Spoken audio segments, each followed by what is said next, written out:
doing the live just a minute ago. Didn't work out too well. It's been a long week, long weekend.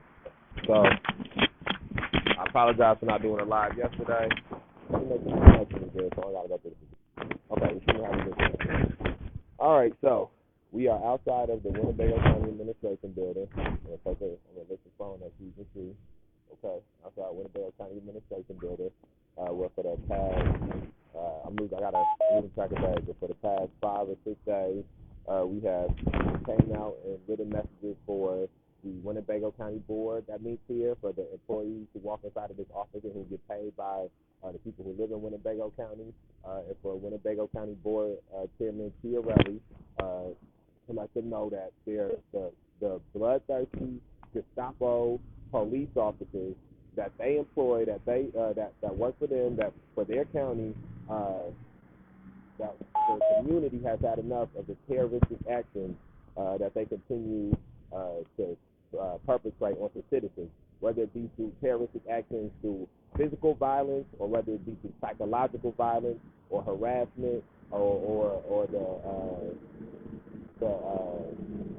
the conditions in which the jail, which again, the jail, Winnebago County Jail is also Winnebago County Jail is also the Winnebago County Administration Building. All of these things are all tied back to the same county. So the county chairman, he approves and denies budget for the jail and for the sheriff's deputies and the sheriff's department. So this would be a lot more specific to go into, but just because people have this inclination and thing that they do where they try to dequalify the demonstration based on the fact that they don't understand what it is that's going on or why it's happening at the place it's happening at. That's why I take that time to qualify why we are where we are at. If you need to know more about the Winnebago County Administration Building, more about the Winnebago County Board Chairman Chiarelli, you do your Google. Do Google that.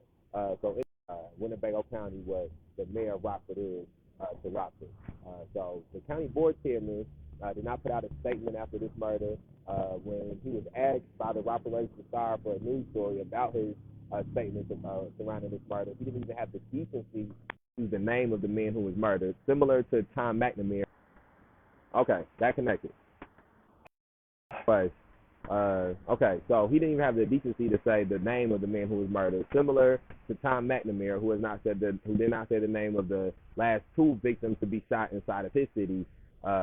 So we have came here to remind County Board Chiarelli the name of the man who got murdered inside of his county, since when Rockford Register Star called him for an interview, he seemed the name of the person seemed to slip his mind. We want to make sure he can be reminded of that. We want to make sure everybody that goes inside of this building to come in from work are reminded that last Saturday, Faustin Guetigo was murdered, the same way that his family has to be reminded on a daily basis of that murder.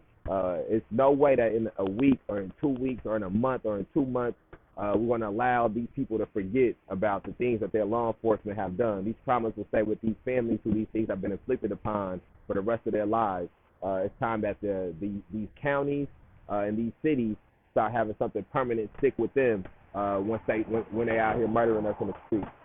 So again, that's what we doing out here. I don't know, the dude who was watching the chalk away the dip. The phone is on 10% battery. I'm finna dip on it soon. I don't know what it is that he's doing. He done went inside the building. I don't know if he said he's not doing it no more. Oh, no, here we go. He's coming out now. All right. So again, this is what I want people to understand. I want you to go. If you see any news stories involving Faustin Guetigo, I need you to share it and hashtag it Justice for Faustin or Justice for Faustin Guetigo. If you see any news stories, that ain't it. If you see any news stories with involving Jose Gonzalez, I need you to share it. I need you to hashtag it Justice for Jose Gonzalez or Justice for Jose. If you see a story that involves both of them, then we need you to share it and hashtag it Justice for Jose Gonzalez and Justice for Faustin Guetigo, or Justice for Faustin and Justice for Jose. And that same concept, we need you to bring that over to Facebook, from Facebook to Instagram to Twitter, and any other social media sites. Every day we need people sharing pictures, sharing videos. We'll make sure to keep a constant outpour of videos and pictures and different content on the May 30th Alliance page and on the page of the activists that's connected with the May 30th Alliance. And what we have to do is we have to mount a campaign for Jose and for Faustin. They and look at it like they on a ticket with each other. Because of the extremities of what happened to Faustin and him being murdered. We got Faustin at the top of the ticket, and then we got Jose at the secondary in the ticket and the bottom of the ticket, because thankfully Jose has survived. So that is what we have to do. That is the mindset that we have to have. Some people can see, I'll show you this real quick. You can see his flyers. We've been putting flyers up. All right, you can't see it from that far, but that's a flyer we got over there. Let me bring the camera in. I'll bring the camera back in. I don't want to turn it around with me. Zoom in. Oh, wow, I can't make it smaller. Hold on. And inhumane, brutal, violent, despicable attacks that have for decades been done to the people in this community, and more specifically for the past 11 to 12 months. It's almost seemed as in Rockford and in Winnebago County since George Floyd. Okay, reconnected. It seems as if in Rockford and in Winnebago County since George Floyd was murdered, the police officers here have become the same thing when it comes to the actions of the people within the city. The actions have become less understanding, in my opinion. They've become less humane. We've gotten to a place now where people, these concepts have not been able to go away. We've been able to keep some of these things in the news stories and things like that, but it's been at the expense of people's bodies. It's been at the expense of people's lives and people's traumas. And even now, we find ourselves here where there has been a spike in the attention paid to the terroristic acts of the police department because someone was murdered and because another young man was shot while running. What we have to start getting to is before these things happening, us having our conscience raised and aware, so that way we don't have to be reacting to some of these things happening. And I'm speaking on behalf of the May 30th Alliance. We haven't had to react to these things happening. We've had actions since these things happening. We've taken action, but we had already been outside of City Hall.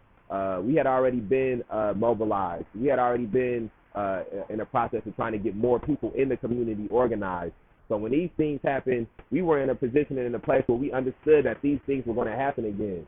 Unfortunately, we don't have a very big base at the moment. And so it's important that every time one of these things happen and another person is connected through these, is connected to the other people whose lives have been either severely changed because of police terroristic actions like Jose Gonzalez's or Tyrus Jones, or lives have been lost completely from police terroristic actions like Faustin Guaitigo and Jovan Fresco, who was killed by Metro Enforcement Agencies, who are rented cops, but by being rented cops, they get afforded this same luxury that police officers get. That's how far this thick, thin blue line and protective blue thing goes.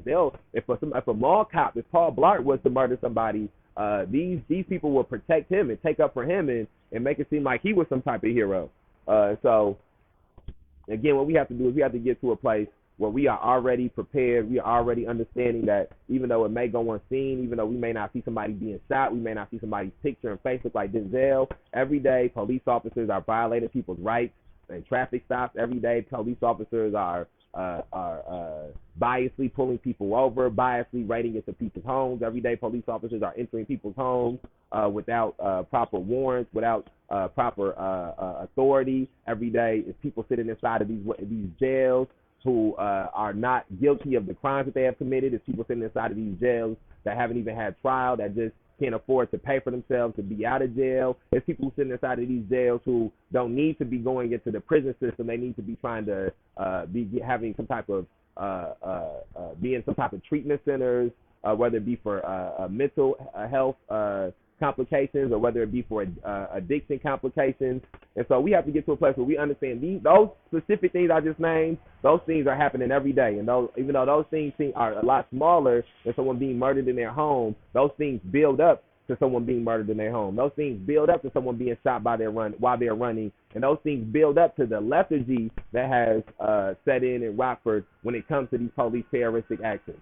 It's a shame that so many people know the name of Adam Toledo but don't know the name of Faustin Guaitigo that live inside of Rockford, Illinois, and inside of Winnebago County.